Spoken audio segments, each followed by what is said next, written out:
can edit your 3 photos in photop.com to correct the white balance issue that we were playing around with in our white balance practice.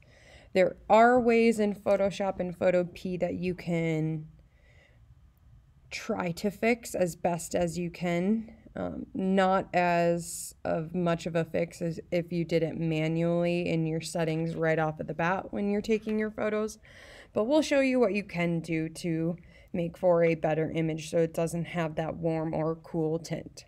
So I'm selecting a photograph that has a bluish cool tint to it that we're going to try to correct. So you open it up into photop.com, and the first thing that we're going to do is create a duplicate layer of the exact same image, just for one reference of what we are doing. It won't look like a whole lot until we compare and contrast. And then also, in case we make a mistake, we always have our original to go back on. Ooh, excuse me. So to start, you're going to hold Command A as an apple, and that is going to select the entire image, as you can see with the dotted lines around it. And then you're going to hold Command C as in copy, and then Command V as in Valentine to paste. And it'll take a little bit for that layer to be created, but here it is right up in our layers panel. And now we are ready to start adjusting it. So next thing up at the top bar, we're going to hit Layer, drop down to New Adjustment Layer, and then go over and up into Levels. And when this new window opens up, it's going to be in the RGB, which stands for red, green, and blue, which are colors. And we are adjusting those 3 colors, and we will be doing each color individually instead of as a whole, so we have far more control. So down here, you can either select the whites, the darks, or the grays and play around with these areas. Now, as you start taking the whites over to the right, you can see if I go far to the extreme over to the left side, it definitely creates far more of a red tint to our image, and it really doesn't look like a whole lot right here until I compare my layers over on this right side layers bar. If I hit that eye, it shows me what is underneath, and what I've done is up on top, the only thing that I can see. So if I unsee, I can see the bottom, and it definitely looks way different in my adjustments, which I like that.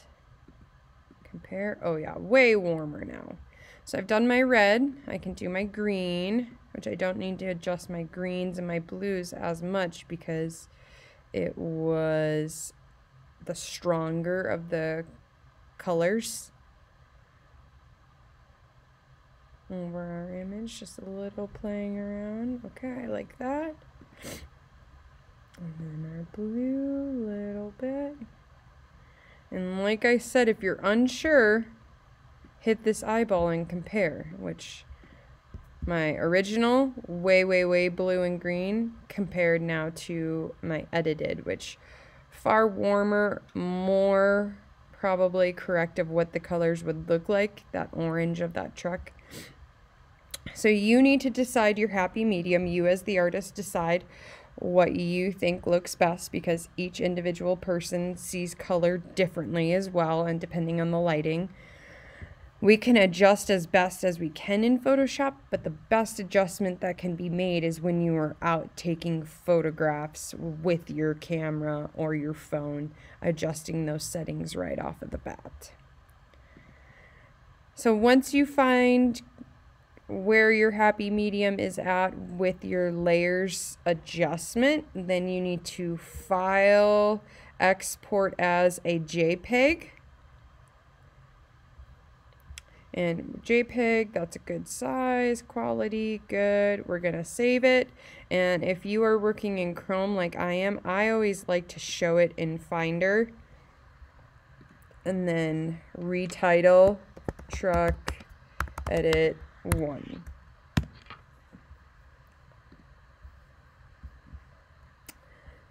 And then in a Google slideshow, you are going to have your unedited version right next to your edited. So I'll find my truck, edit 1, open it up. And when they're side by side, you can definitely tell what your editing does to your photograph.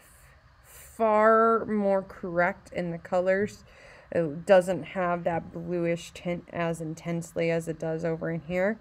So you will be correcting 3 photographs of your choosing that are incorrect in the white balance setting in either Photopea or Photoshop. Plug all of those photos onto your Google slideshow, and then you will turn in on Canvas for your assignment.